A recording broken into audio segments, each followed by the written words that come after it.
Hell's angel weeps at his wife's grave, unaware. She's watching him.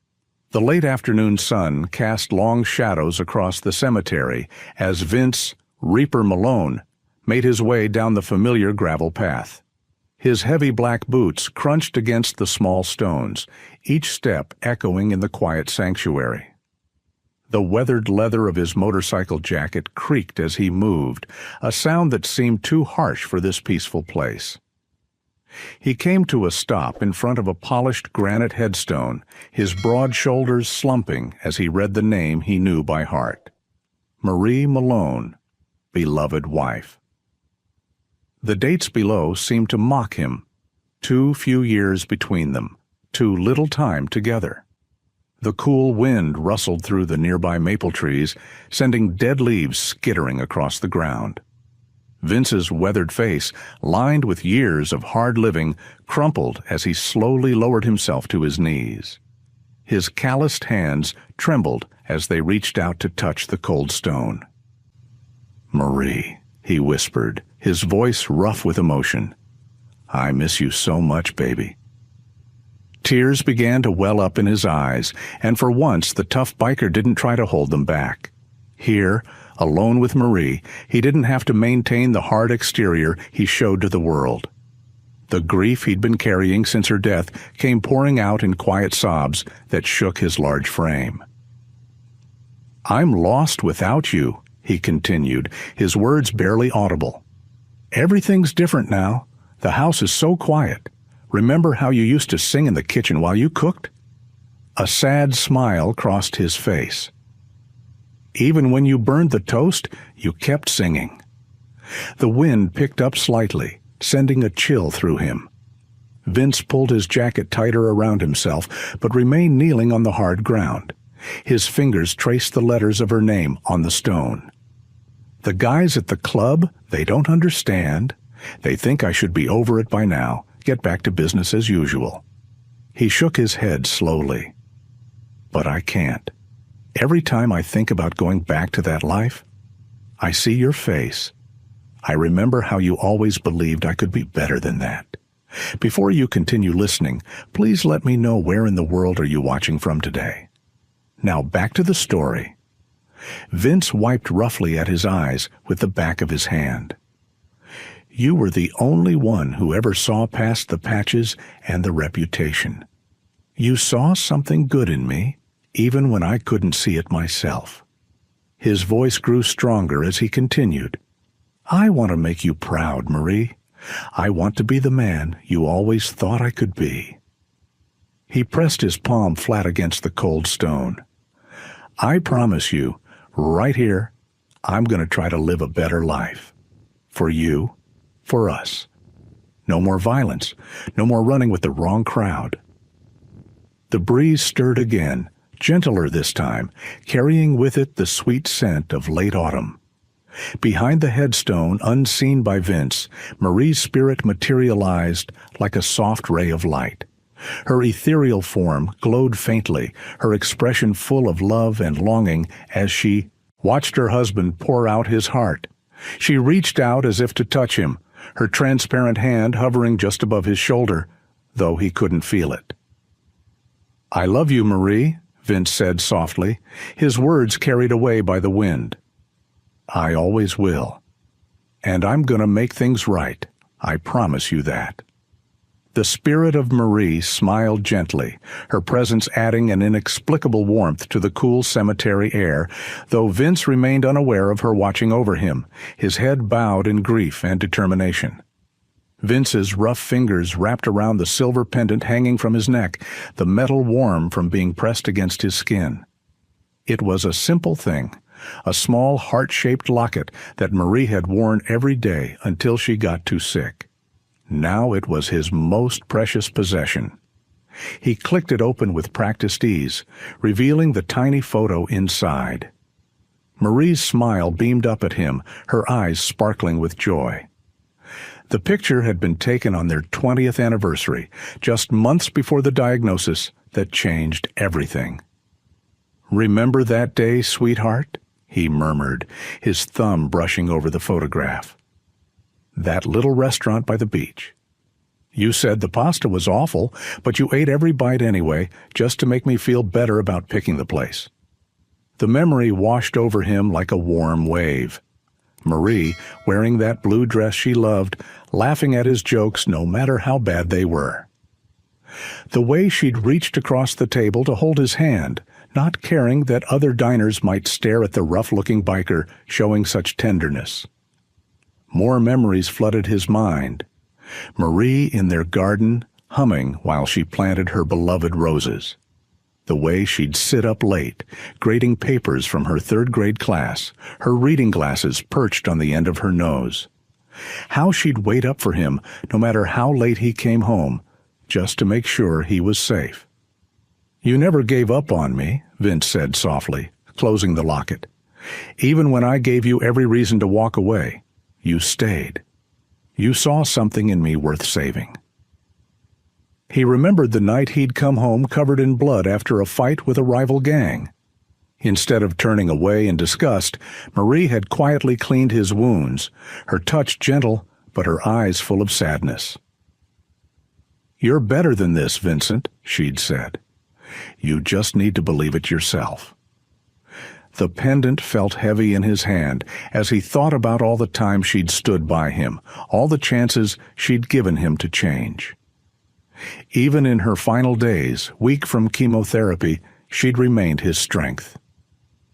"Promise me you'll find your way," she'd whispered, her hand clutching his. "Promise me you'll live the life I know you're capable of." After what felt like hours, Vince's legs began to cramp from kneeling on the hard ground.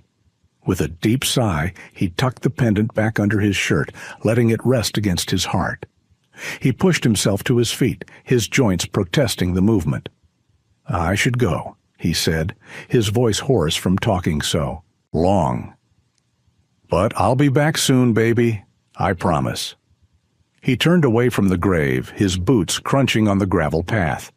The sun had begun to set, casting long shadows across the cemetery grounds. Before he reached the iron gates, however, he felt it, a sudden, inexplicable chill that ran down his spine. Vince stopped in his tracks, the hair on the back of his neck standing up. He turned around slowly, looking back toward Marie's grave, but saw nothing unusual. Just rows of headstones and the gentle sway of tree branches in the evening breeze. "Just grief playing tricks on me," he muttered to himself, shaking his head. But as he resumed walking, his hand unconsciously reached up to touch the pendant through his shirt, seeking comfort in this last physical connection to the woman he'd loved and lost. The rumble of Vince's Harley echoed through the quiet streets as he made his way home. The familiar route felt different now, longer and lonelier than before. Street lights cast intermittent shadows across his weathered face as he navigated the empty roads, his mind stuck on that strange chill he'd felt at the cemetery. His large hands gripped the handlebars tighter. Marie had always worried about him riding the motorcycle, especially at night. "Please be careful," she'd say, her voice soft but firm. He could almost hear those words now, carried on the evening breeze. The bike slowed as he pulled into the driveway of their modest two-story house. The porch light was on. He'd started leaving it burning day and night since Marie passed. Something about coming home to complete darkness felt wrong now. Vince killed the engine and sat for a moment, staring at the house they'd shared for 25 years. Marie's garden, now somewhat overgrown, lined the walkway. The roses she'd tenderly cared for were still blooming, despite his clumsy attempts at maintaining them. He climbed the porch steps heavily, each creak of the wooden boards echoing in the quiet night. His key scraped against the lock, and the door swung open with a familiar squeak, one he'd always meant to fix but never got around to. The house felt different at night, bigger, emptier. His boots echoed on the hardwood floors as he made his way to the living room. Out of habit, he reached for the light switch, and warm light flooded the space. His eyes fell on the photograph on the mantel. It was from their last vacation together just before she got sick. They were at the beach, Marie's favorite place. Her smile was radiant as she leaned against him, her hair catching the sunlight. Even in his leather jacket and with his graying beard, he looked softer somehow in that picture, happy in a way he rarely was anymore. Vince shrugged off his jacket and hung it on the hook by the door. Marie's hook was still empty, her favorite blue cardigan long since packed away. He couldn't bring himself to remove it, though. Like so many other things, it stayed exactly where she'd left it. The kitchen. Clock showed 11:30 p.m. He wasn't hungry, but he could hear Marie's voice in his head, insisting he eat something. With a sigh, he made himself a sandwich, though it tasted like cardboard in his mouth. Later, after a hot shower that did little to ease the tension in his shoulders, Vince lay in their bed. His bed now, though he still slept on his side, leaving her half untouched. The ceiling fan spun lazily overhead, creating moving shadows in the dim light from the street. His eyes were heavy, but sleep felt far away. The house creaked and settled around him, familiar sounds that had never bothered him before. But tonight, they seemed different, almost purposeful. Then he heard it, a whisper so faint he might have imagined it. It came from the corner of the room, near Marie's vanity, where her perfume bottles still sat exactly as she'd left them. His heart began to race, pumping adrenaline through his tired body. Vince turned his head sharply toward the sound, his eyes scanning the darkness. Nothing moved in the shadows. The corner was empty, just like it had been every night for the past 3 months. He let out a shaky breath, telling himself it was just the wind, or his mind playing tricks on him.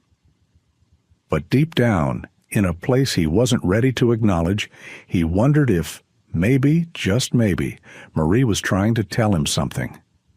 The morning light filtered through the kitchen window, casting long shadows across the worn linoleum floor. Vince stood at the counter, staring at the coffee maker Marie had insisted on buying last Christmas. "Life's too short for bad coffee," she'd always said with that gentle smile of hers. His large, calloused hands fumbled with the filters and grounds, making a mess he knew she would have teased him about. The house felt too big, too quiet. Every room held memories that both comforted and haunted him. In the living room, her reading glasses still sat on the side table next to her favorite armchair. The romance novel she'd been reading remained unopened, a bookmark stuck halfway through, a story she'd never finish. Vince wandered from room to room, his heavy boots echoing against the hardwood floors. He avoided the bedroom as much as possible. The sight of her neatly arranged perfume bottles and the jewelry box he'd given her on their 15th anniversary were too much to bear. By mid-morning, the walls of the house seemed to close in on him. He grabbed his leather jacket and headed out, his Harley roaring to life in the driveway. Without thinking, he found himself riding toward downtown, to the little cafe where they'd spent countless Sunday mornings. The bell above the door chimed as he entered Rosie's cafe.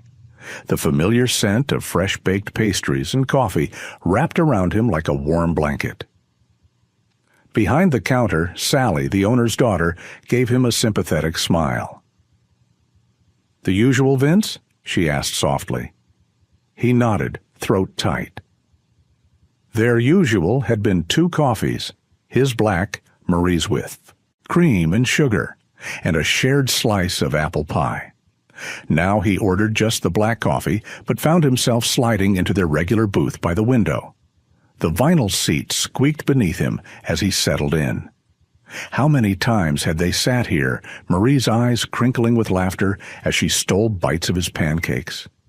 She'd always insist on splitting everything, saying life was better shared. The memory hit him like a physical blow.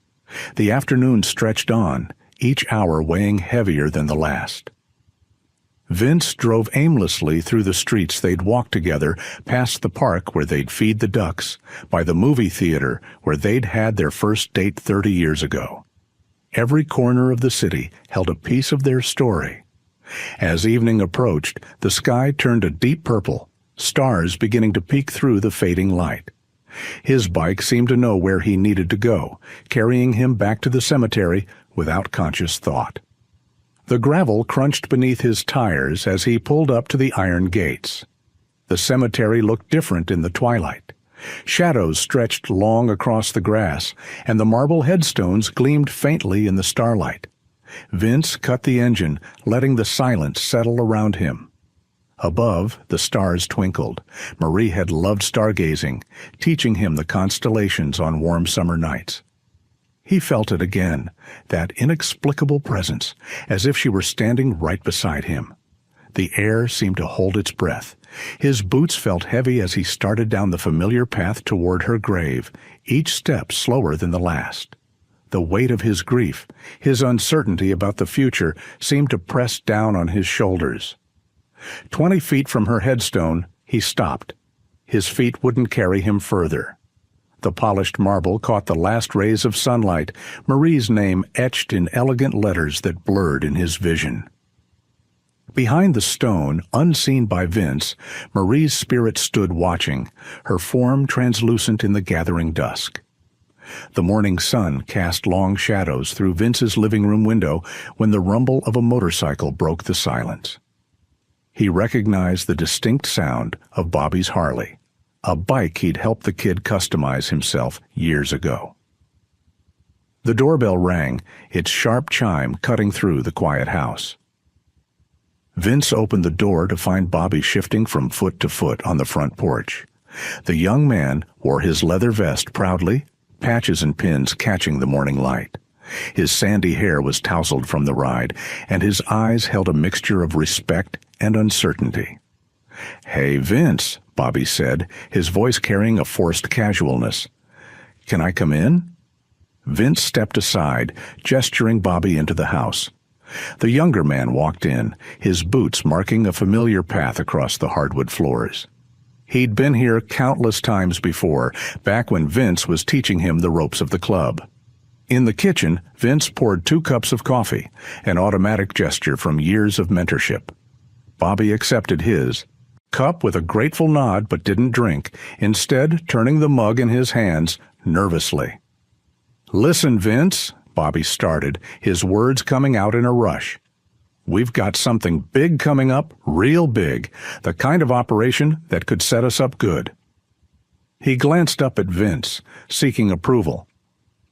"The boys, well, they want you in on it. Need you, actually." Vince leaned against the counter, his face remaining neutral as he listened. The morning light streaming through the window caught the silver in his hair, making him look older than his years. His thoughts drifted to Marie, to the promise he'd made at her grave. Bobby continued, his voice growing more animated. "It's all planned out. Clean job, good payoff, like the old days, you know."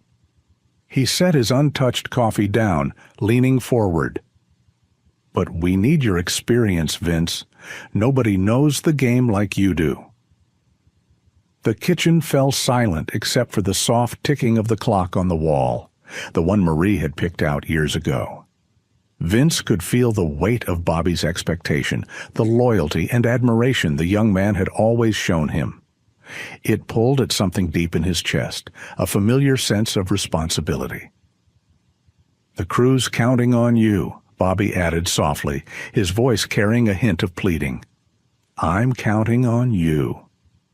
Vince took a long sip of his coffee, buying time. The hot liquid burned his throat, but he welcomed the sensation.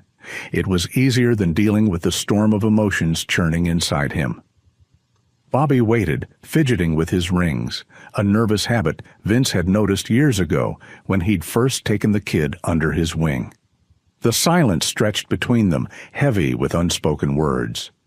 Finally, Bobby stood up, recognizing that Vince wasn't ready to give an answer.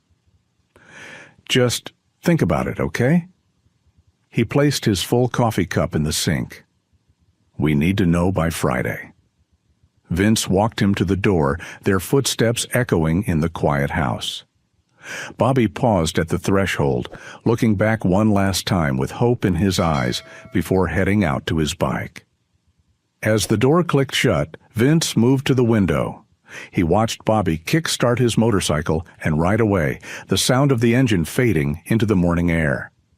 Standing there, he felt the full weight of the choice before him, the pull of loyalty to his old life warring with his promise to Marie.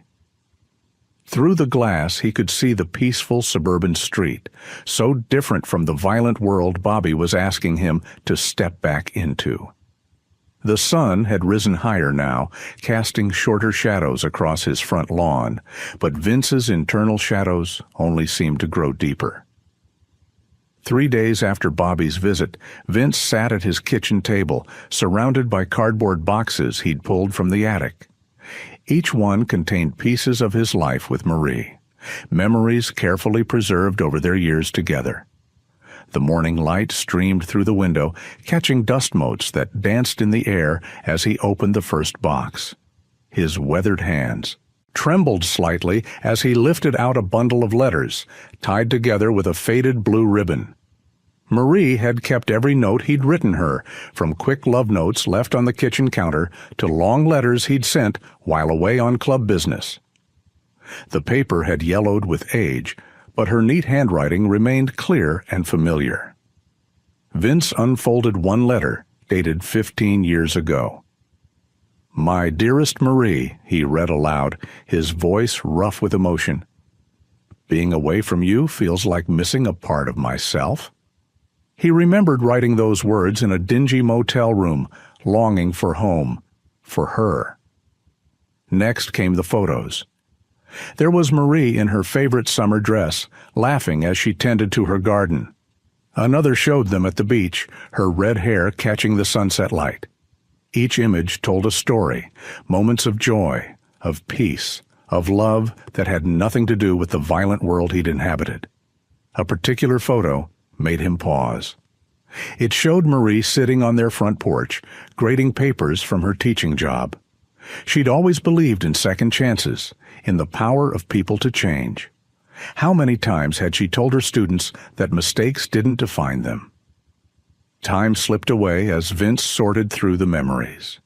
He found Marie's old diary, its pages filled with her hopes and dreams. Many entries spoke of the life she'd imagined for them.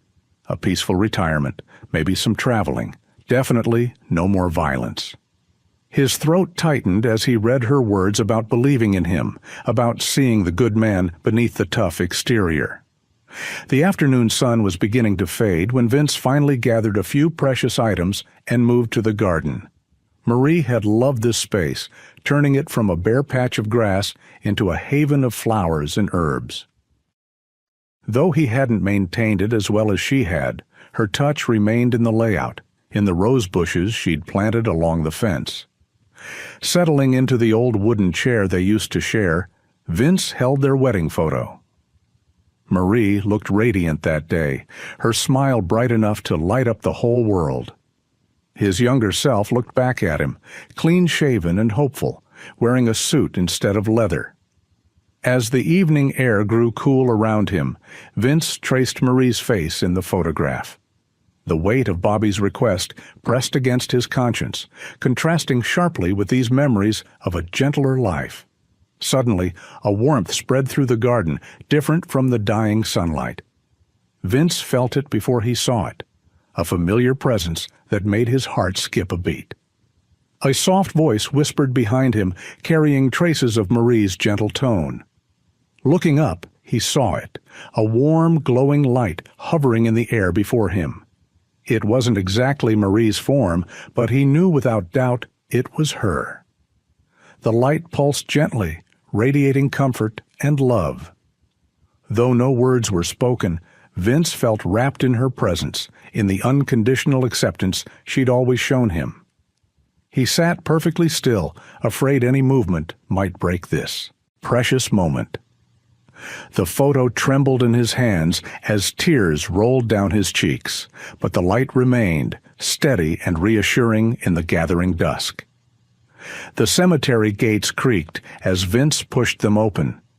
Dawn hadn't quite broken yet, and a thick morning mist clung to the ground, swirling around the headstones like ghostly fingers.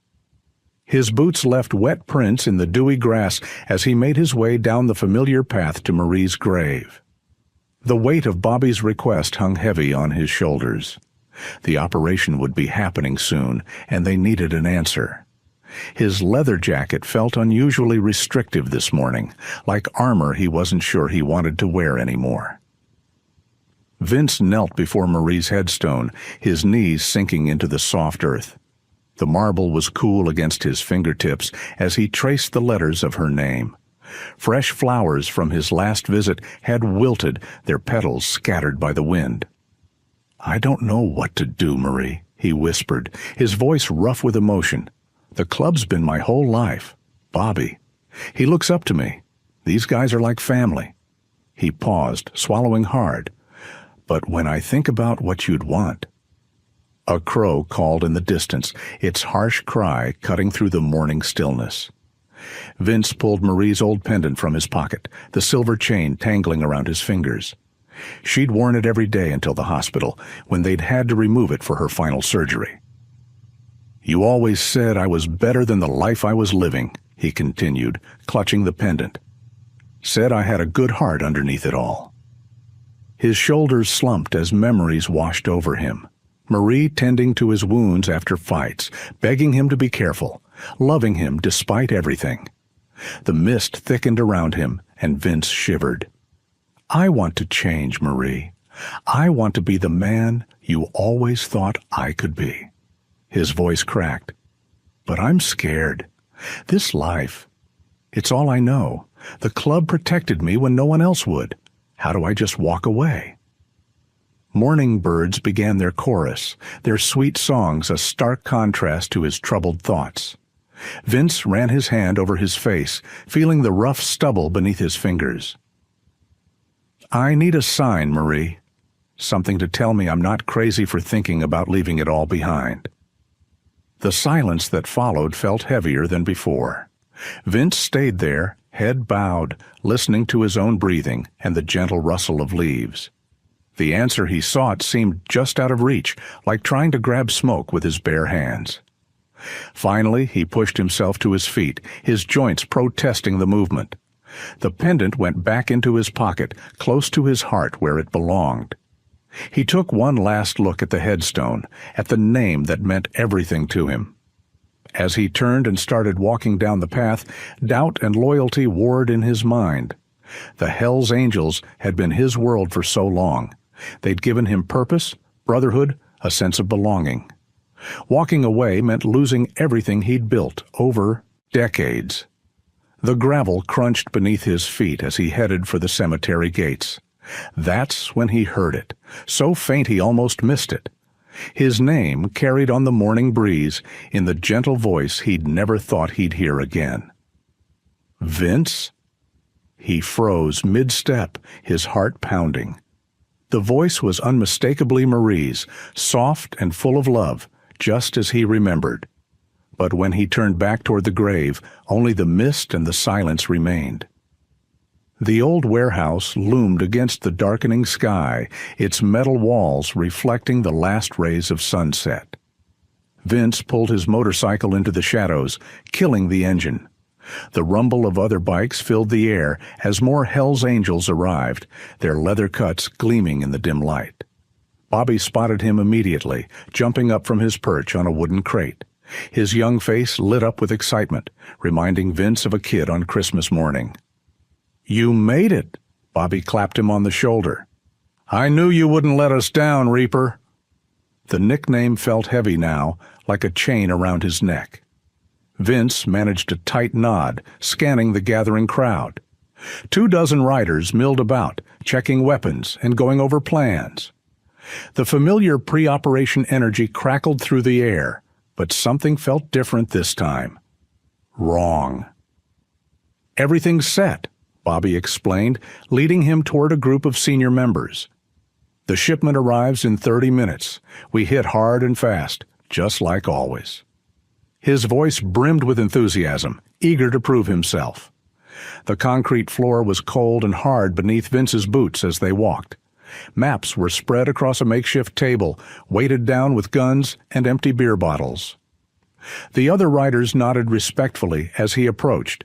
He'd earned that respect over decades of loyalty and violence. "Good to see you, Reaper," growled Big Mike, one of the older members. "Was starting to wonder if you'd gone soft on us after—" He trailed off, avoiding mention of Marie's death. Vince's jaw tightened. "Let's just get this done," he said, his voice rougher than intended. He leaned over the maps, going through the motions of checking routes and positions. But his mind kept drifting to Marie's grave, to the promise he'd made. The warehouse filled with the sound of engines revving as riders took their positions. Bobby hovered nearby, practically vibrating with anticipation. "This is going to be epic," he whispered. "Just like the old days, right?" But it didn't feel like the old days. The familiar rush of adrenaline was there, but it felt hollow now, tainted by doubt and regret. Vince mounted his bike, the leather seat creaking beneath him. The weight of his gun pressed against his side, a reminder of the life he'd sworn to leave behind. As the operation began, chaos erupted around him. Bikes roared to life, their headlights cutting through the growing darkness. Orders were shouted, metal scraped against metal, and the night air filled with the acrid smell of exhaust and gunpowder. Vince's heart pounded, but not with excitement, with dread. Each rev of his engine felt like a betrayal of Marie's memory. The peace he'd felt at her graveside seemed a lifetime away now, replaced by the harsh reality of his chosen path. Through the swirling dust and movement, something caught his eye. A figure stood at the edge of the warehouse, bathed in an otherworldly glow. Marie's spirit watched him with sad eyes, her form wavering like a candle flame in the wind. For a moment, time seemed to stop. The chaos around him faded away, leaving only her gentle presence. Then Bobby's voice cut through the moment. "Reaper, we're moving out." Vince blinked, and Marie was gone. Only the dark emptiness of the warehouse remained, filled with the sounds of violence about to unfold. The weight in his chest grew heavier, threatening to crush him beneath years of accumulated guilt and regret. The operation was over. Vince sat on his bike at the edge of the industrial district, watching smoke rise from the warehouse they just raided. Police sirens wailed in the distance, their blue and red lights painting the night sky. His hands, still trembling slightly, gripped the handlebars until his knuckles turned white. No one had died tonight. That was something, at least. But the violence hung heavy in the air, thick as the smoke that curled toward the stars. 2 security guards had been beaten badly. Glass shattered, metal twisted, lives changed forever. All for what? Money? Power? The answers that once seemed so clear now felt hollow and meaningless. Bobby pulled up beside him, his face flushed with excitement. "That was incredible!" he exclaimed, practically bouncing on his seat. "Did you see how we handled those guards? Just like you taught me, Reaper." Vince's stomach churned at the pride in Bobby's voice. Was this what he'd become? Someone who taught young men how to hurt others? Marie would be heartbroken. He could almost feel her disappointment hanging in the air around him, heavier than the leather cut on his shoulders. "Yeah, kid," he mumbled, unable to meet Bobby's eager gaze. "Good job." Other riders roared past, whooping and hollering in celebration. Their joy felt alien to him now, like watching a movie of his former life. He remembered when he used to feel that same rush, that sense of invincibility. Now all he felt was tired, bone-deep, soul-crushing tired. But he couldn't walk away. Not yet. The thought of leaving the only family he'd known for decades paralyzed him with fear. What would he be without the Hell's Angels? Without the respect, the brotherhood, the structure that had defined his existence for so long? The ride home was a blur of dark streets and troubled thoughts. Each mile seemed to add another pound of weight to his conscience. By the time he pulled into his driveway, the night had grown old and a chill had settled in the air. Inside his house, Vince built a fire in the fireplace, seeking warmth that went beyond physical comfort. The flames cast dancing shadows on the walls as he sank into his favorite armchair. Marie's chair, really. She used to sit here during long winter evenings, grading papers or reading novels while he watched TV. With trembling fingers, he pulled out the small silver chain he wore around his neck. Marie's wedding ring hung from it, a simple gold band that had meant everything to her. He'd given it to her 30 years ago, when they were both young and full of dreams. She'd worn it until the day she died. The firelight caught the ring's smooth surface, making it glow like a tiny sun. Vince ran his fingers over it gently, feeling every scratch and dent, each one a story, a moment in their shared life. A life that seemed so far away now. "I'm sorry, Marie," he whispered, his voice cracking. The tear that had been threatening all night finally broke free, rolling down his weathered cheek. "I'm trying to change. I want to be better. But I don't know how to let go." The fire crackled softly, its warmth unable to touch the cold emptiness in his chest. In the quiet of the night, surrounded by memories of a better life, Vince held the ring close to his heart and whispered again, "Please forgive me."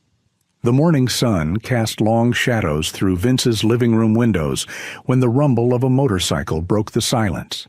He recognized Bobby's bike before he saw it, the distinctive purr of that custom exhaust system he'd helped install last summer. Vince stayed in his chair, staring at the cold fireplace, Marie's ring still warm in his palm. The rapid knock at the door matched Bobby's usual energetic rhythm. "Hey, Reaper, you up?" Bobby called out, his voice muffled through the heavy wood. "It's open," Vince replied, quickly slipping the chain with Marie's ring back under his shirt. Bobby burst in, practically bouncing with excitement.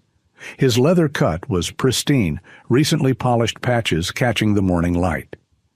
"Man, what a night!" he exclaimed, dropping onto the couch. "Everyone's talking about how smooth that operation went. Just like the old days, right?" Vince nodded absently, his mind drifting to memories of quieter mornings with Marie, sharing coffee and gentle conversation in this very room. The contrast between those peaceful moments and last night's violence made his chest ache. "The guys are planning something bigger," Bobby continued, leaning forward eagerly. "Real high-stakes stuff. Could put us back on top in the territory." He paused, studying Vince's face. "You seemed a little off last night. Everything okay?" "Just tired," Vince mumbled, running a hand over his face. The stubble beneath his fingers reminded him he hadn't shaved in days. Bobby's enthusiasm dimmed slightly. "Listen, Reaper, we need you on this next one. You're the best strategist we've got. The younger guys look up to you. Hell, half of them joined because of your reputation."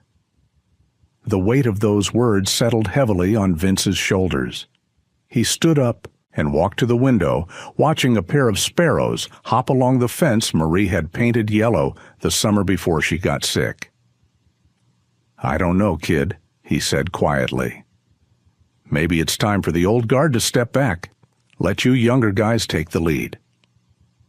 Bobby's chair scraped against the floor as he stood up abruptly. "Step back? What are you talking about?" His voice carried an edge of panic. "The club needs you. I need you, after everything we've been through." "Things change, Bobby. People change." "This is about Marie, isn't it?" Bobby's words cut through the air like a knife. "Look, I miss her too. She was good to all of us, but she wouldn't want you throwing away everything you've built." Vince's jaw tightened. Bobby didn't understand, couldn't understand how Marie had really felt about his life in the gang, how she'd always hoped he'd find a way out. "The next operation," Bobby pressed on, moving closer. "Just hear me out. We've got intel on a major shipment coming through. The other chapters are watching to see if we can handle it. This could cement your position as a leader." Vince closed his eyes, feeling trapped between the ghost of his past and the shadow of his future.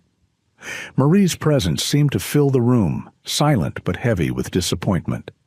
But the thought of walking away, of losing the only family he had left. "When?" he asked finally, his voice rough. Bobby's relief was palpable. 2 weeks, just enough time to plan it right. He stepped forward, clapping a hand on Vince's shoulder. "You won't regret this, Reaper. We'll show them the old guard still got it." Vince nodded slowly, already feeling the weight of his decision settling into his bones. "Yeah," he muttered, "just like the old days." Vince sat at his kitchen table, maps and notes spread before him, planning the upcoming operation. His weathered fingers traced possible routes while his mind wrestled with doubts. The morning light streamed through the window, casting long shadows across the papers. A gentle breeze brushed against his neck, carrying the faint scent of Marie's favorite lavender perfume. Vince's hands stilled on the maps. He knew this feeling now, the warmth that seemed to wrap around him like a familiar embrace. "Marie?" he whispered, his voice barely audible. The kitchen lights flickered softly, and a wave of comfort washed over him. He closed his eyes, remembering how she used to stand behind him in this very spot, her hands resting on his shoulders while he drank his morning coffee. These visits had become more frequent over the past few days. Sometimes it was just a whisper of his name in an empty room. Other times it was the sensation of fingers running through his hair as he lay in bed, just like she used to do when he couldn't sleep. Vince pushed away from the table and walked to the living room window. The street outside was quiet, but inside the air felt charged with an otherworldly energy. He could almost feel Marie standing. Beside him, her presence as real as the sunlight warming his face. "I wish you could tell me what to do," he said to the empty room. "Everything used to make sense when you were here." A picture frame on the mantel suddenly toppled over. Vince walked over and picked it up. It was their wedding photo. Marie's smile beamed up at him, full of hope and love. His hands trembled as he set it upright. The next few days followed the same pattern. As Vince refined the operation plans with Bobby and the others, Marie's presence grew stronger. During a late-night meeting at the clubhouse, he felt a cool touch on his arm, just as he was about to agree to a particularly risky part of the plan. In his garage, while loading supplies, tools would mysteriously fall from their hooks whenever he handled anything that could be used as a weapon. The night before the operation, Vince sat on the edge of their bed, still their bed, even after all this time. The weight of tomorrow's choices pressed down on him like a physical thing. The bedroom air grew thick with anticipation, and the bedside lamp cast a soft, pulsing glow. Then he saw her.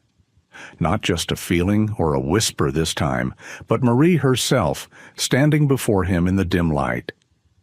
She wore the blue dress he loved so much, her form transparent but undeniably real. Her eyes held the same gentle wisdom they always had, and her presence filled the room with an overwhelming sense of love. She didn't speak, perhaps she couldn't, but her expression said everything. It was the same look she'd given him countless times when he'd come home injured from club business. A mix of concern, sadness, and most of all, belief in his capacity to be better than his circumstances. Vince reached out instinctively, his hand passing through the apparition. Tears welled in his eyes as the weight of his choices crashed over him. The gang had been his family for decades, but Marie had been his salvation. Her image began to fade, but her love remained, hanging in the air like music after the last note has been played. Vince sat there in the growing darkness, caught between the pull of loyalty to his gang and the pure, unconditional love that Marie represented. Even now, even from beyond death itself. The autumn wind whipped through the abandoned warehouse district as Vince pulled up in his truck. Broken street lights cast strange shadows across the crumbling buildings, and something in his gut told him this wasn't right. He'd been on hundreds of operations before, but tonight felt different. Bobby's bike was already parked near the entrance, along with 3 other Hell's Angels motorcycles. Vince checked his watch, 11:45 p.m. Right on time, but the silence was deafening. Usually there'd be some movement, some sign of life. Instead, the whole area felt dead. He pulled his leather jacket tighter and walked toward the warehouse entrance. The metal door creaked as he pushed it open, his boots echoing on the concrete floor. The space inside was vast and dark, with only a few weak beams of moonlight filtering through broken windows high above. "Bobby?" Vince called out, his voice bouncing off the walls. No answer. The familiar scent of Marie's perfume suddenly filled the air, making him freeze. In all the years he had known her, Marie's instincts had never been wrong. This was her way of warning him. A sound from behind made him spin around. 3 figures emerged from the shadows, but they weren't wearing Hell's Angels colors. These were outlaws, their biggest rivals. Their leather vests displayed the skull and crossed pistons that had been the enemy's symbol for decades. "Well, well," the tallest one sneered, "if it ain't the famous Reaper himself." Vince's muscles tensed as more outlaws appeared, forming a circle around him. He counted 7 of them, all armed. His mind raced. Where was Bobby? Where were his brothers? "Looks like your young friend Bobby made a deal," another outlaw said, stepping forward. "Traded you for protection. Said you were getting soft anyway." The betrayal hit Vince like a physical blow. Bobby, whom he'd mentored since the kid was 18, had set him up. The realization burned in his chest, mixing with anger and a strange sense of clarity. This life, this endless cycle of violence and betrayal, this was exactly what Marie had wanted him to leave behind. The first punch came from his left. Vince ducked and countered, years of street fighting taking over. His fist connected with someone's jaw, but there were too many of them. A chain wrapped around his arm, pulling him off balance. He fought back hard, managing to break free and slam one attacker into a stack of old crates. Through the chaos, he caught glimpses of movement in the shadows, a flash of blue fabric, a familiar silhouette.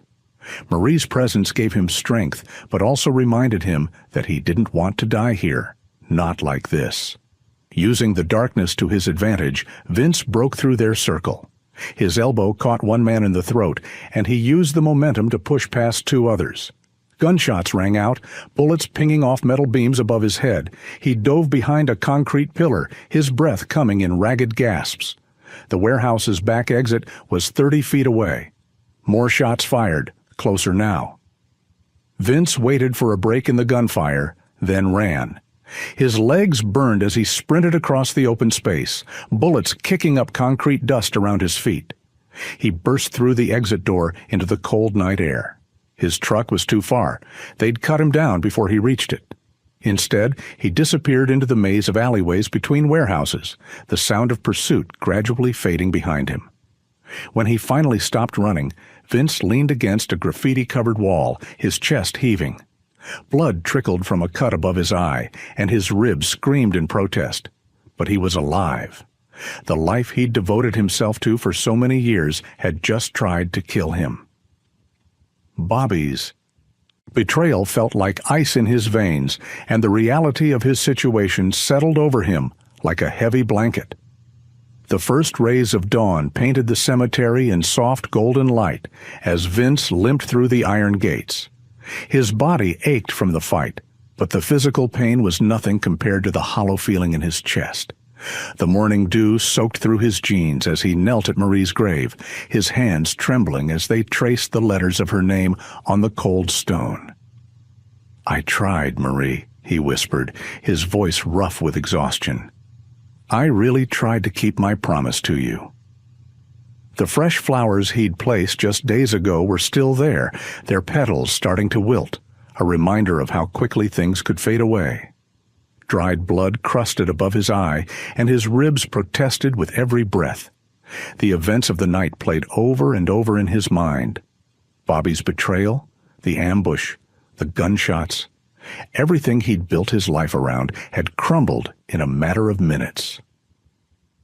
Bobby, his voice cracked. The kid I treated like a son. He sold me out. Vince pressed his palms against his eyes, trying to hold back the tears that threatened to fall. What am I supposed to do now? The club was all I had left after you. He couldn't finish the sentence. The morning breeze rustled through the nearby oak trees, carrying with it the sweet scent of fresh-cut grass. Vince remembered how Marie used to love mornings like this, how she'd sit on their porch with her coffee, watching the sunrise. Those quiet moments seemed like a lifetime ago now. I'm lost without you, he continued, his shoulders slumping. Everything I touch turns to ash, the life I've lived, the choices I've made. His words dissolved into quiet sobs as the weight of everything crashed down on him. The tough exterior he'd maintained for so long finally cracked, leaving him raw and vulnerable. Please, he begged, his voice barely above a whisper. I need you now more than ever. Just give me a sign. Anything. Show me which way to go. His fingers dug into the grass beside her grave, desperate for some connection to her. The silence that followed was deafening. Vince felt stripped bare, his soul exposed to the morning air. He stayed there, kneeling in the damp grass, his heart aching for any hint of her presence. Then, almost imperceptibly at first, the air around him began to change. The morning chill gave way to a gentle warmth that seemed to wrap around him like a blanket. The familiar scent of Marie's perfume, the one she always wore, filled his senses. It wasn't just a memory this time. It was as real as the ground beneath his knees. The warmth intensified, spreading through his chest and down to his fingertips. It felt like Marie's embrace, the way she used to hold him when the world became too much to bear. His breathing slowed, and for the first time since her death, Vince felt truly at peace. The physical pain of his injuries seemed to fade as the comforting presence enveloped him. Tears flowed freely now, but they weren't just tears of grief anymore. They were tears of recognition, of connection, of knowing that despite everything, Marie was still with him. Vince's phone buzzed against the kitchen counter, its harsh vibration cutting through the morning quiet. His hand trembled as he reached for it, Bobby's name flashing on the screen. For a moment, he considered letting it go to voicemail, but something inside him knew this conversation was inevitable. Yeah? His voice was gruff, guarded. Vince, we need to talk. Bobby's voice crackled through the speaker, urgent and demanding. Things got messy last night, but we can fix this. The guys are willing to forget what happened if you come back and prove yourself. Vince's jaw tightened. He glanced at the mirror hanging on the wall, taking in his reflection, the bruises from last night's ambush still fresh on his face, a stark reminder of where blind loyalty had gotten him. Prove myself? Vince let out a bitter laugh. After what you pulled? It wasn't like that, Bobby protested, his voice taking on that eager-to-please tone Vince had heard so many times before. You've got it all wrong. Come to the clubhouse tonight. We've got something big planned, and this is your chance to show everyone where you stand. Vince walked to the living room window, staring out at the quiet street. The morning sun cast long shadows across his front yard, where Marie's garden still bloomed, pink roses she'd planted years ago, stubborn and beautiful just like she'd been. Where I stand, Vince repeated softly, more to himself than to Bobby. His fingers absently touched the wedding ring he still wore, the metal warm against his skin. You're one of us, Vince. Always have been. Bobby's voice softened, playing on decades of shared history. The club is your family. We need you. I need you. The words hit Vince like a physical blow. How many times had he told himself the same thing? How many years had he justified his choices with that exact reasoning? "I'll think about it," he said finally, his voice heavy. "Don't think too long. Tonight, Vince. We need an answer tonight." The line went dead, leaving Vince alone with the weight of the decision before him. He sank into Marie's old armchair, the fabric still holding a faint trace of her scent. The morning light streamed through the windows, dust motes dancing in the golden beams. As he sat there, the air in the room began to shift. The sunlight seemed to gather and concentrate, taking on a familiar shape. Vince's breath caught in his throat as Marie's form materialized before him, more clearly than he'd ever seen her since her death. She stood in the shaft of sunlight, her presence both ethereal and deeply familiar. Her face held that gentle smile he remembered so well, the one that had always made him feel like he was worth something more than his rough exterior suggested. "Marie?" he whispered, his voice barely audible. She didn't speak at first, but her eyes held his with an intensity that made his heart ache. Then, like a whisper carried on a summer breeze, her voice reached him. "Live for yourself now." The words hung in the air between them, simple yet profound. In them, Vince heard everything she'd ever tried to tell him, about choice, about redemption, about the possibility of change. He felt her love surrounding him, but also something else, permission to let go, to find his own path forward. His phone buzzed again on the table, Bobby's name lighting up the screen once more. Vince stared at it, feeling the weight of two worlds pulling him in opposite directions. Vince stared at his phone for a long moment before sliding it into his pocket. The weight of it felt like an anchor, trying to drag him back into the depths he'd been desperately trying to escape. Marie's words still echoed in his mind. "Live for yourself now." He walked to their bedroom, still their bedroom, even though Marie had been gone for months. Opening the closet door, he reached for the small wooden box hidden on the top shelf. Inside lay his Hell's Angels vest, patches sewn on with careful precision over the years. Each one told a story, marked a moment when he'd chosen the gang over everything else. "I've been living for everyone but myself," he muttered, running his fingers over the worn leather. The familiar texture brought back memories, some good, most violent. He thought about Bobby, waiting for his answer, expecting him to fall in line like he always had. The afternoon sun streamed through the window, catching the dust motes in the air. For a moment, they seemed to dance and swirl, forming the outline of Marie's face. Vince blinked, and the image was gone, but the warmth remained. He pulled out his phone and dialed Bobby's number. It rang twice before the younger man picked up. "You made your decision?" Bobby's voice was eager, expectant. "Yeah," Vince said, his voice steady. "I'm not coming." There was a long pause on the other end. "What do you mean you're not coming?" "Exactly what I said." Vince took a deep breath. "I'm done, Bobby, all of it. The gang, the violence, the betrayal. I'm walking away." "You can't just walk away." Bobby's voice cracked with anger, and something else. Fear, maybe? "After everything we've been through? Everything I've done for you?" Vince felt a flash of sadness for the young man he'd mentored, who still couldn't see beyond the life they'd been living. "You didn't do things for me, Bobby. You did them for yourself, for the gang. And that's okay, but it's not my path anymore." "The others won't accept this," Bobby warned. "They'll see it as betrayal." "Maybe," Vince agreed, "but for the first time in years, I'm choosing my own way." He ended the call before Bobby could respond, then turned off his phone completely. Walking back to the closet, he took one last look at the vest before closing the box and pushing it to the back of the shelf. The drive to the operation site took 20 minutes. Vince knew he could have simply not shown up, but something in him needed this final confrontation, this clear line in the sand. As he pulled into the parking lot of the abandoned warehouse, he saw several bikes already lined up, Bobby's among them.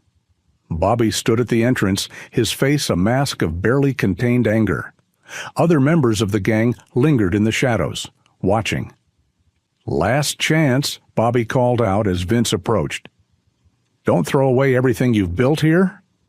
Vince stopped a few feet away from his former protege. The evening air was cool on his face, and somewhere in the distance a bird called out. He thought of Marie, of her gentle strength, of her belief in his capacity for change. "I'm not throwing anything away," he said quietly. "I'm finally choosing something better." Without another word, he turned and walked back to his car. He could feel their eyes on him, could almost taste their disbelief and anger, but for the first time in years, he felt truly free. The future was uncertain, but it was his to choose. As he walked away, leaving behind the only life he'd known for decades, Vince felt lighter with each step. The weight of false loyalty and violent obligations fell away, replaced by something he hadn't felt in a long time: hope. Vince sat in his favorite armchair, watching the sunset paint the living room walls in shades of orange and gold. The house felt different now, not empty like before, but peaceful. The constant weight that had pressed against his chest for months had finally lifted. He reached for the coffee mug on the side table, the one Marie had given him years ago. Its familiar chip along the rim brought a smile to his face rather than the usual ache. The ceramic felt warm against his palms as he remembered how she'd wrap her hands around her own mug every morning, savoring that first sip. "You were right all along, weren't you?" he said softly to the quiet room. "About everything?" A gentle breeze rustled the curtains, carrying with it the scent of the rose bushes Marie had planted in their garden. Vince closed his eyes, letting the familiar fragrance wash over him. For the first time since her passing, the memories didn't hurt. Instead, they felt like old friends, keeping him company in the growing darkness. He thought about his decision to leave the Hell's Angels, about walking away from Bobby and the others.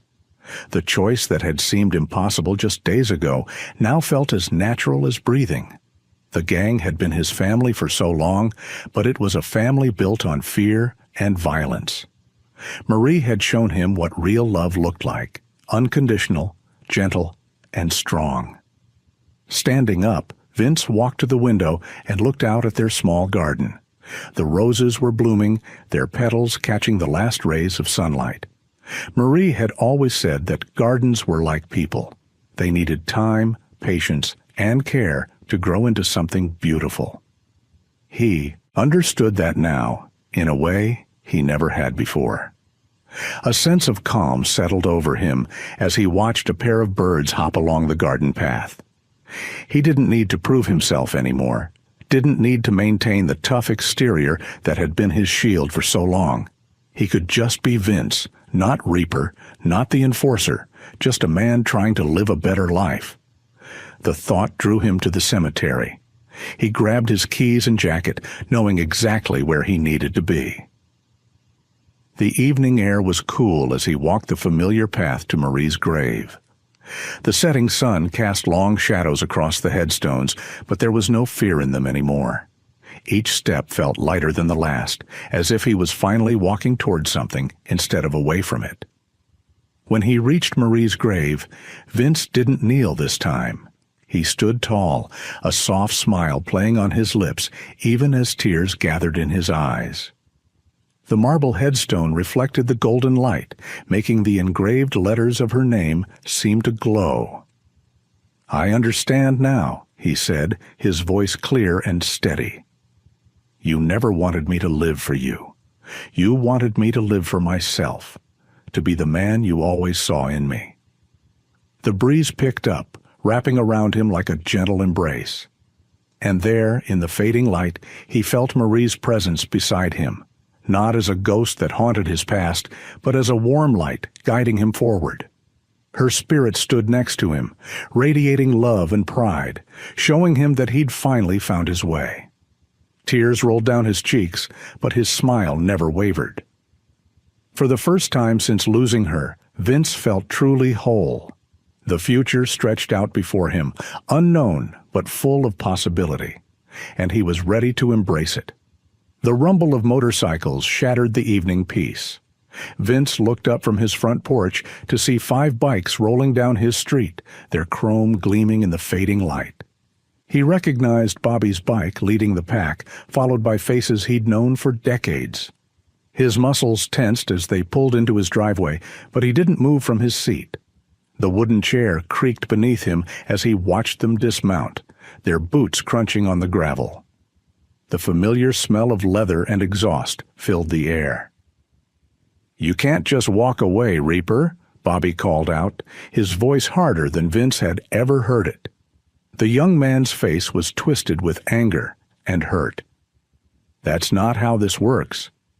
Vince set down his coffee mug and stood slowly. The porch steps groaned under his weight as he descended to face them. The other riders spread out in a half circle, their stances threatening. These were men he'd once called brothers, men he'd fought beside and bled with.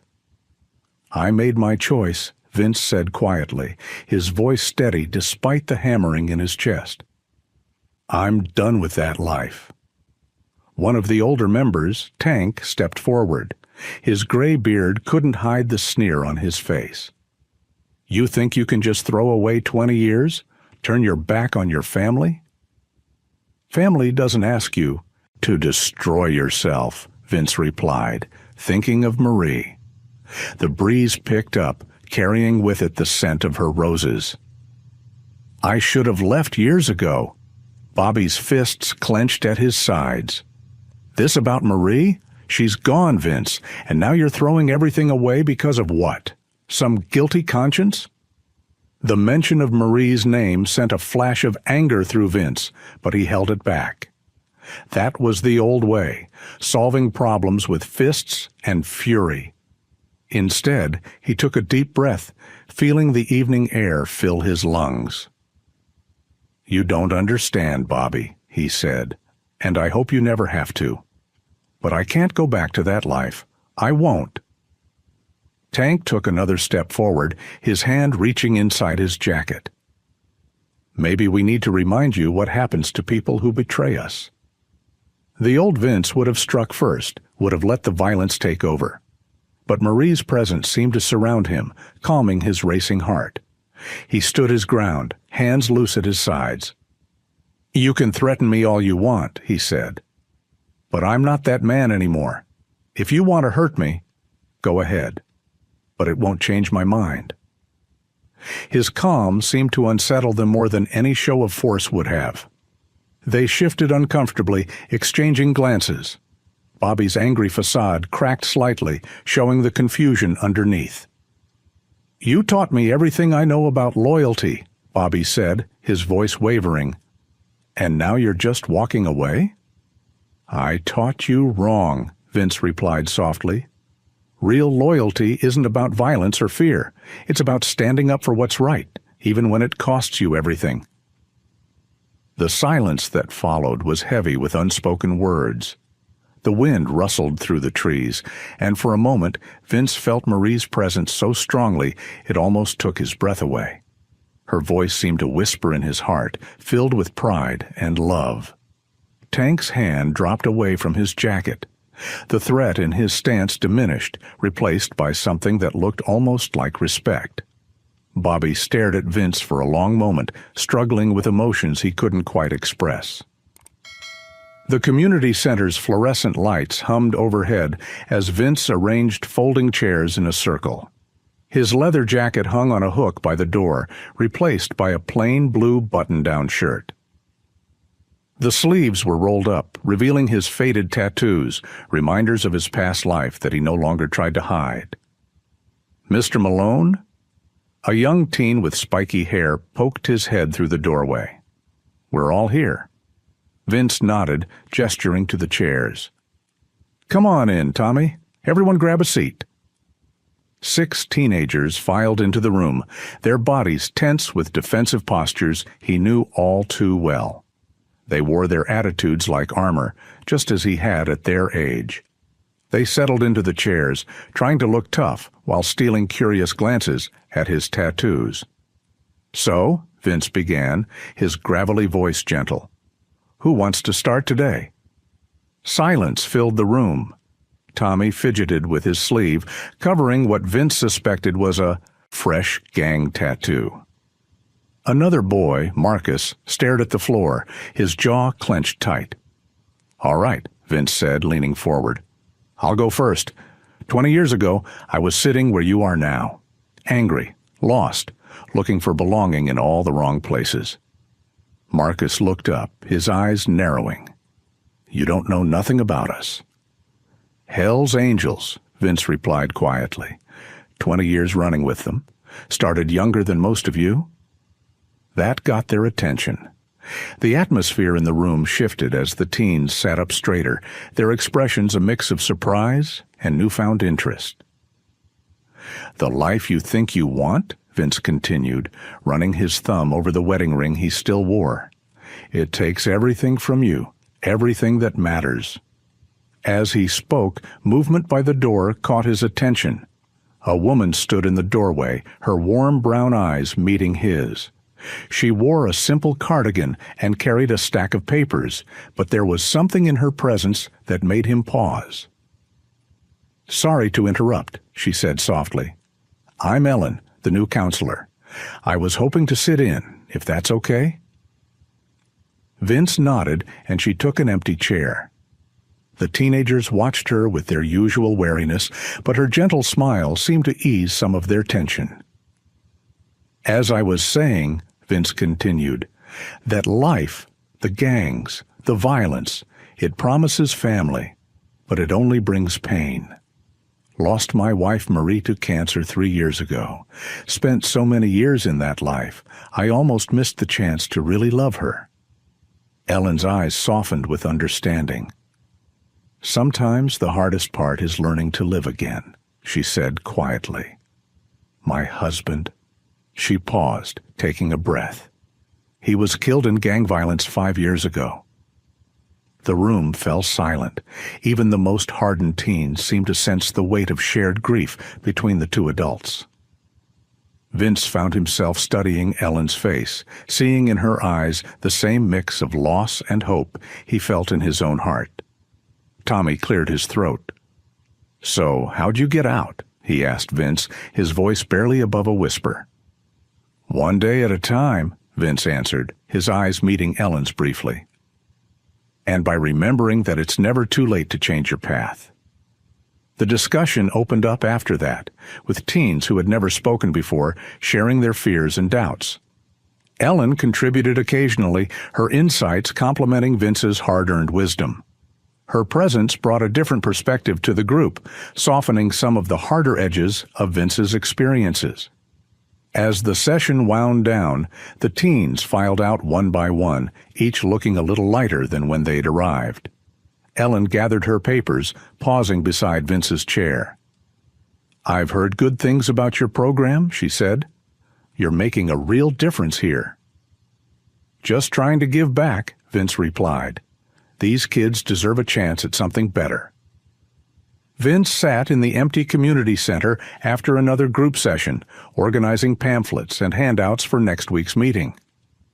Sunlight streamed through the dusty windows, casting long shadows across the linoleum floor. The quiet moments after the teens left always gave him time to reflect. Tommy had shown real progress today, speaking up about wanting to leave his gang. The boy's courage reminded Vince of his own struggles, the weight of his past decisions still heavy on his shoulders, despite the good he was doing now. Ellen appeared in the doorway, 2 cups of coffee in hand.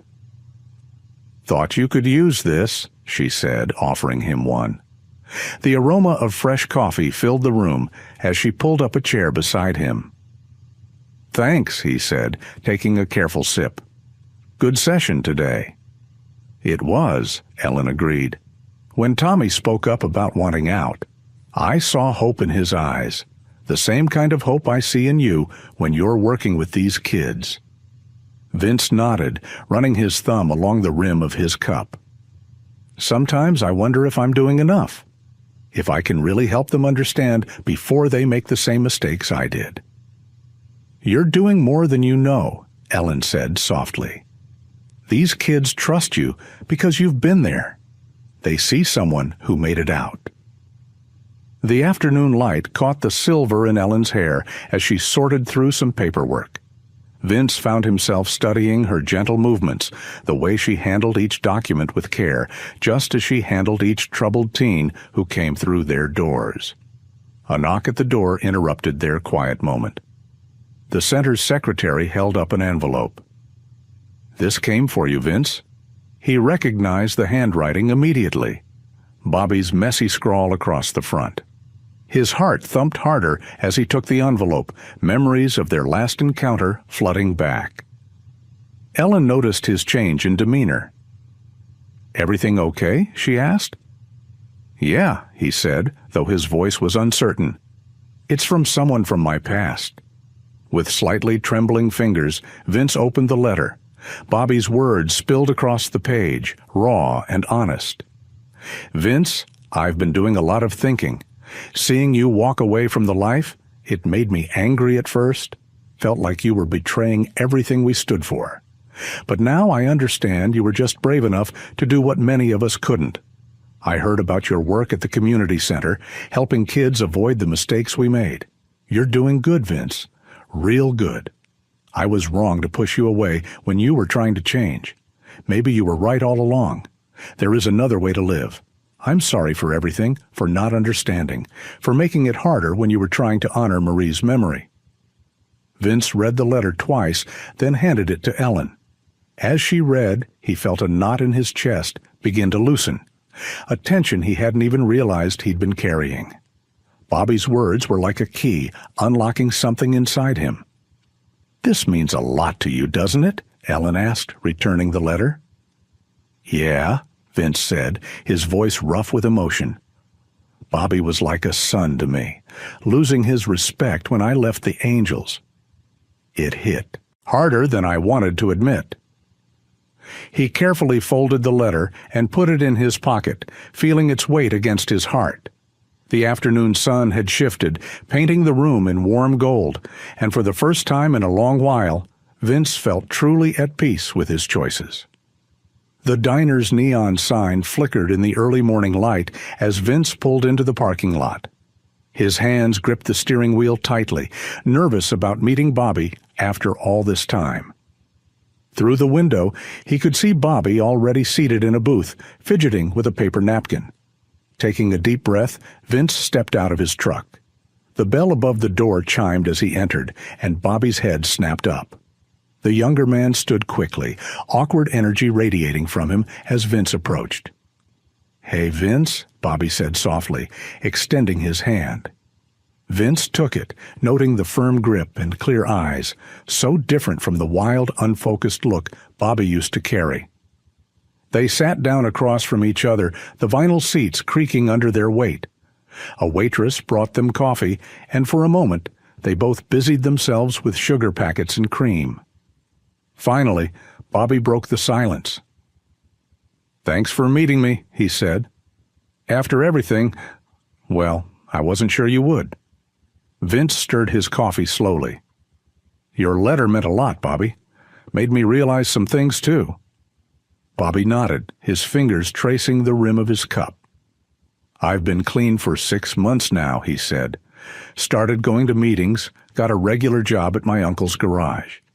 He paused, meeting Vince's eyes. "Seeing you walk away.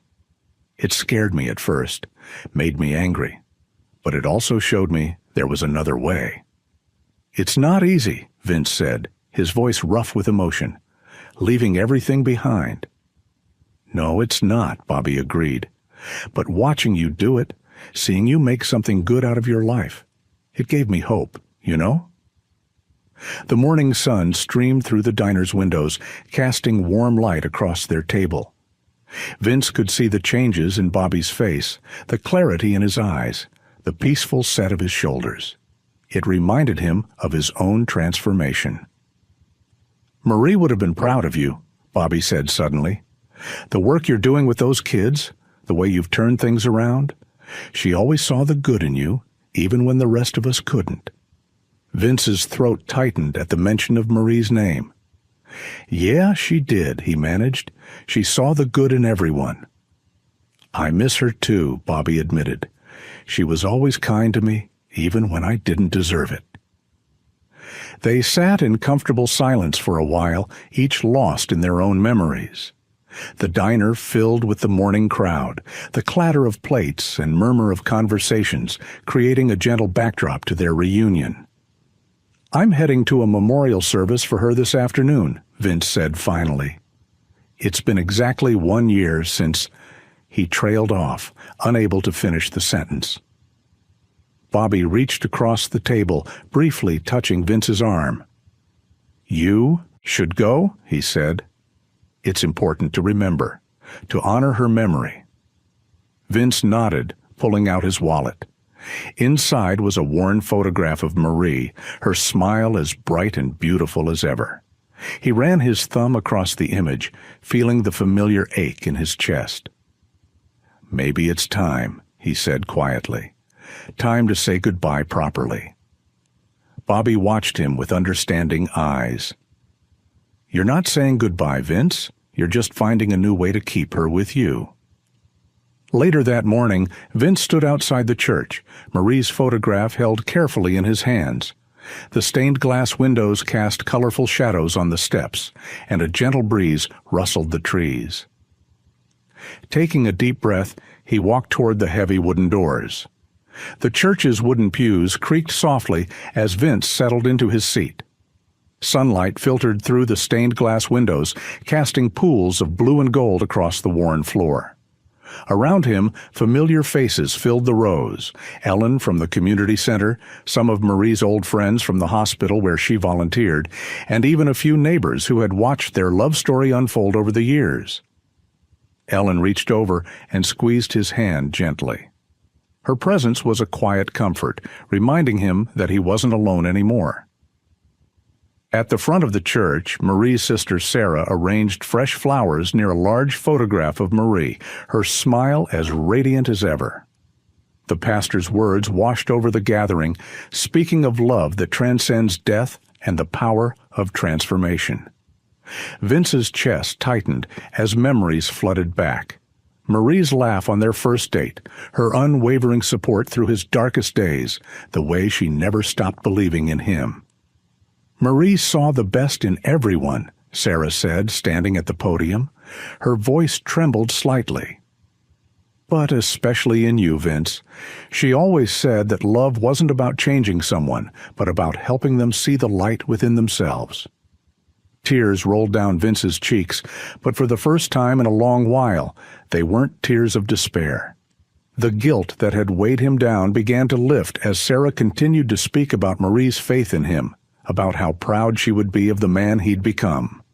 One by one, others stood to share their memories.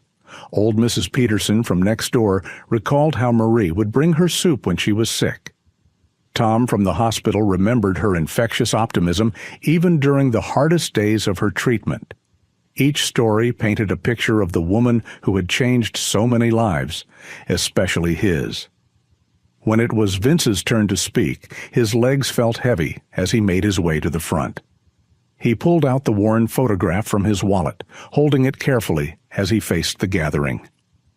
"Marie," he started, his voice rough with emotion, "taught me that it's never too late to change, that love isn't something you earn, it's something you learn to accept." He paused, drawing a deep breath. "I spent so long feeling guilty for not being the man she deserved, but she never saw it that way. She just saw me, all of me, and loved me anyway." The afternoon light shifted, casting a warm glow across Marie's photograph. Vince felt something release in his chest, like a knot finally coming undone. I know now that the best way to honor her memory isn't to punish myself for the past, but to live the way she always knew I could, to help others find their way, just like she helped me find mine. As he returned to his seat, Ellen wrapped her arm around his shoulders. The pastor led them in a final prayer, and the soft notes of Marie's favorite hymn filled the church. Vince closed his eyes, letting the music wash over him. For the first time since her passing, he felt her presence not as a weight of grief, but as a gentle reminder of love. The service concluded, and people began to file out of the church. Some stopped to hug Vince, sharing quiet words of support and encouragement. Each embrace seemed to lift another layer of pain from his heart, replacing it with warmth and acceptance. Vince stepped outside into the late afternoon sun. The air was crisp and clean, carrying the scent of blooming flowers from the church garden. He stood on the steps, breathing deeply, feeling the warmth on his face. The heavy burden he'd carried for so long had finally lifted, leaving behind a sense of peace he hadn't thought possible. The park was quiet in the early afternoon, save for the gentle rustling of leaves and distant children's laughter from the playground. Vince sat on a wooden bench, watching as Ellen approached with 2 paper cups of coffee from the nearby cafe. Her gray hair caught the sunlight, reminding him of the silver threads that had started appearing in Marie's hair during her final years. "I got you black, 2 sugars," Ellen said, settling beside him. "You mentioned that's how you like it at the community center." "You remembered," Vince said, accepting the cup with a grateful nod. The warmth seeped through the paper, comfortable against his weathered hands. They sat in companionable silence for a moment, each lost in their own thoughts. A cool breeze stirred the branches above them, creating dancing shadows on the path. "Tell me about him," Vince said softly, turning to face Ellen. "Your husband?" Ellen's fingers tightened slightly around her cup. "James was complicated. Like you, he lived a rough life, but he had such a gentle heart underneath it all." She paused, taking a small sip of coffee. "He loved working on cars. Could fix anything with an engine. That's actually how we met. My car broke down, and he was the mechanic who helped me." Vince nodded, understanding the bittersweet tone in her voice. "Marie was like that too, always helping others. She was a teacher, you know. Even when she was sick, she'd tutor kids from her hospital bed." "That must have been hard to watch," Ellen said softly, her hand finding his forearm. "It was, but she never complained, not once." Vince's voice grew thick with emotion. "She just kept smiling, kept loving, right until the end." Ellen shared her own memories of loss, of the night James was killed in a gang-related incident. As she spoke, Vince recognized the same pain he carried, but also the strength it took to keep going. "Sometimes I wonder if I'm betraying her memory," Vince admitted, staring into his coffee. "By trying to move forward, you know?" Ellen turned to face him fully. "I struggled with that too, but James wouldn't have wanted me to stop living any more than Marie would want that for you." "How did you make peace with it?" "I realized that loving again doesn't diminish what we had. It honors it." Ellen's voice was gentle but firm. "Our loved ones taught us how to love, Vince. Using that gift, that's how we keep their memory alive." A family walked past them on the path, a young couple with their children. The woman's laughter carried on the breeze, bright and clear, reminding Vince of Marie's. "She would have liked you," Vince said, surprising himself with the words. "Marie, I mean. She always said I needed more people in my life who could see past the tough guy act." Ellen smiled, her eyes crinkling at the corners. "And James would have appreciated someone who understands that healing takes time." They talked until the afternoon began to fade, sharing stories of their past lives, the joy, the pain, the moments that shaped them. As the sun began its descent, painting the sky in shades of pink and gold, Vince felt a familiar warmth in his chest. But for the first time, it wasn't accompanied by grief's sharp sting. He looked up at the darkening sky, feeling Marie's presence not as something external, but as a part of himself, her strength, her compassion, her capacity for love flowing through his veins like a quiet river. Her spirit wasn't just watching over him anymore, it was within him, showing him the way forward. Sunlight streamed through the windows of the community center as Vince arranged chairs for the morning support group meeting. His movements were steady and purposeful, a far cry from the hesitant man who had first walked through these doors months ago. The sound of footsteps made him look up to see Bobby entering, early as usual to help set up. "Morning, old-timer," Bobby said with a grin, grabbing a stack of chairs. "Got a full house today. 3 new guys coming in." Vince nodded, feeling a familiar warmth in his chest. "Good. The more we can help, the better." He paused, studying the younger man's face. "You're looking well, kid. That job at the auto shop working out?" "Yeah, thanks to you." Bobby's voice carried genuine gratitude. "Never thought I'd be happy working 9 to 5, but here I am." As they finished setting up, people began filtering in. Vince recognized most of them: former gang members, troubled youth, people seeking a better path. Each face told a story of struggle and hope, reminding him of his own journey. During the meeting, Vince listened as a young man shared his story of wanting to leave his gang but feeling trapped by loyalty. The words struck a chord, and Vince found himself speaking from the heart. "I used to think loyalty meant sticking with what was hurting me," he said, his voice carrying across the quiet room. "But true loyalty starts with being faithful to what's good in yourself. My wife Marie taught me that, though it took me years to understand it." After the meeting, Ellen arrived to pick him up for lunch, as had become their routine. Her presence was a comfort, different from what he had with Marie, but beautiful in its own way. They drove to their favorite diner, where the waitress knew their orders by heart. "You're glowing today," Ellen observed, stirring her coffee. "The meeting went well?" "Yeah," Vince said, smiling. "It's funny, helping others heal has helped me heal too. Marie would have loved seeing this version of me." Ellen reached across the table, squeezing his hand. "She sees it, Vince. I believe that." Later that afternoon, Vince drove to the cemetery.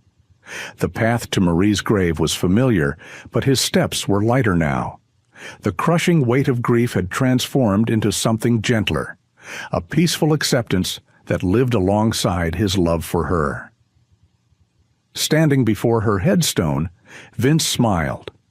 The late afternoon sun cast long shadows across the grass, and a gentle breeze rustled the flowers he had brought. "Hey, beautiful," he said softly, kneeling to arrange the fresh bouquet.